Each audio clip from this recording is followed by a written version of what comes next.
official Jamaica's press conference. We are here with the coach Heimir Hallgrímsson. We're going to have the translation service in Spanish and English, so feel free to ask in both languages if you need it. We can start now. Go ahead.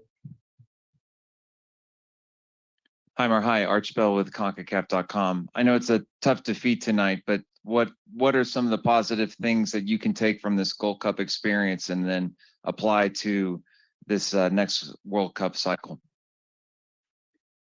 Well, I think we grew as a team. We know more about each other, both on the pitch and off the pitch. I think that is a good experience for us to have spent this. It's almost 5 weeks now together. So from like 10 days in pre-camp for the Gold Cup. So they have learned more about me, my strengths and weaknesses, and we have learned about the players. So, and then partnerships within the team has grown. So it's hard to say it after a loss like this that we have improved as a team, but I'm going to say it anyway. Yeah, and I think the future for Jamaica national team is bright if we do it in a correct way and continue to do it in a correct way. Okay, go ahead. Good evening, Coach. Robert Williams, IRFM Jamaica. In 362 minutes of football, Jamaica avoided conceding a goal in the first half. After 2 minutes today, we were down, or Jamaica was down 1-0. What happened today? Because 28 minutes after that, there was another. What went wrong? Yeah, let's give Mexico a big credit today. I think they were much fresher than us on the day, to be fair. And congratulations to Mexico to qualify for the final match. For us, it was always tough to concede a goal in the first minute. So it's kind of a slap in the face to have it, and it comes after our set piece. They break forward and score. Then I think it took us some time to grow into the game, because it was such a blow and was not according to the game plan. Of course, you don't plan to concede in the first minute, but I think we grew into the game. The second goal is again from our set play, and they have a break up the pitch, have a free kick, and I was just watching the goal on TV. It's a fantastic shot, and yeah, it's hard to say we could have done anything from that free kick. So 2-0 at halftime, and a fresh Mexico team. I think though, second half we gave them a match. We came strong in. We showed a lot of character. We got some chances, and we put up a more fight against them. I think we kind of respected them a little bit too much in the first half, or it was tired legs probably. But second half we showed a lot of character. And the third goal is just we are forcing everyone forward to try to get this game-changing goal, and of course we are open at the back. And the third goal is, yeah, it could always happen if we didn't score our goal. So yeah, it's a hard defeat to take, but we try to look at the positives and see what we can use to work on in the future. Okay. Go ahead, please. Hello, Coach. Jose del Valle from ESPN. I think Jamaica tonight had the better players, but collectively, your guys weren't able to execute. Why was that? What was key? No, like I said, I think it was, it's difficult to analyze these things.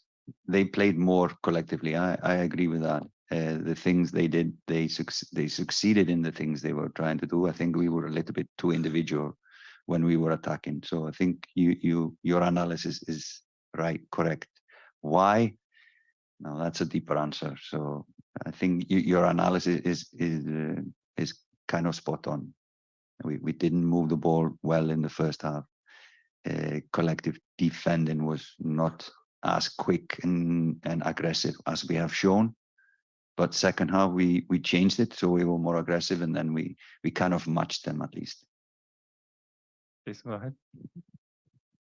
Hello, Coach. Kashmir Gomez here for ESPN. What message can give Jamaica today to the other national teams in CONCACAF that at this moment has not increasing his level, like Costa Rica, El Salvador, that his presentation are not so well like Jamaica in this Gold Cup? Thank you very much. Yeah, I don't think we are sending any message to the others. We're just trying to focus on ourselves. So yeah, I think it's a beginning of hopefully a successful journey for Jamaica until 2026. Like we said, we wanted to win it. We wanted to win this competition, but we are thinking long term, not short term. And like I said, I don't know what the others are doing, so I cannot talk about the other team. Sorry. Okay, now we'll take some questions from the media who have joined us virtually. Please, Rachid Partment. Yes, hello, coach. After Jordan, friendly against Jordan, we spoke about balls into the box, balls across the face of goal and defending them. We saw some issues with it again tonight, especially marking the player in the 6-yard area. We spoke about it almost a month ago. How much work is there still to be done on this? And also, Ethan Pinnock, he didn't join the squad. We heard about some personal issues, but he played for Brentford today in a friendly. What happened there? Why he turned off for Brentford and not Jamaica? Thank you. We start with defending crosses. I think what we did poorly today was stopping the crosses. And when they had free crosses, then it's difficult to stop the players, especially when you don't take the time factor out of the cross. It's difficult to defend it. But from defending in general crosses, I don't know if I agree with that. We defended that poorly, but I will have to look at that again.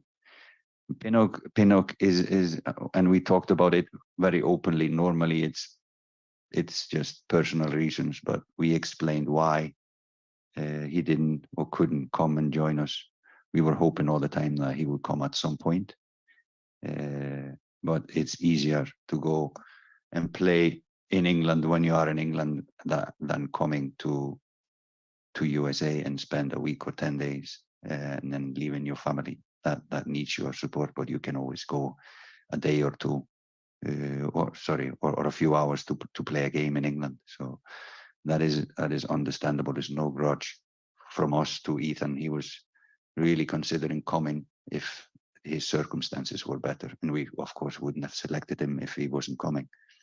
But things happen in life that is bigger than football, and yeah, we have all the respect for Ethan. Please, Livington Scott, go ahead.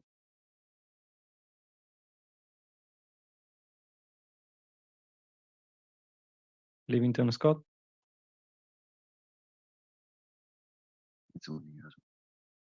Sorry. Yes, coach. Evening. Evening. My concern is tonight's game. We seem a bit lacking in midfield. Think the game tonight could have done with a competent ball handler like Ravel, Tariq Magee, and in my opinion, even probably Daniel Jans, who was to me probably our best, most composed ball handler, distributor of the ball in the games that I saw. I think the game itself could have done with a midfielder that could have taken charge of the game in the middle of the park. Yeah, we probably would have needed to add in a midfielder if we look at the game, but I respect your opinion on other players, but these were the players that we picked. I think in general, just collectively, both defending and attacking, we were not as good as we have been. But let's also give credit to Mexico. We haven't played as good team as Mexico was in this game until now. Please go ahead. Last question. Thank you. Paul Nicholson, Inside World Football. you obviously got probably the most exciting attacking front three, or probably front four. Somehow it doesn't quite seem to be joining up. Do you think you're getting closer to get them to join up and to link, or is that still a work in progress? Yeah, it's of course still in work in progress. So some of these guys are playing with Jamaica for the first time. Like Demi is playing for the first time for Jamaica. So both knowing the tactics, knowing the teammates, etc., will improve. I know that for a fact. So I hope so. At least that it will improve. But let's see. And I agree. This is a really exciting front line when you look at it. But it needs to be collective, of course. So they need to do other things as well, not only be exciting going forward. Okay, with this last question, we have concluded Jamaica's official press conference. Thank you, everybody. Thank you, Coach Helgengram.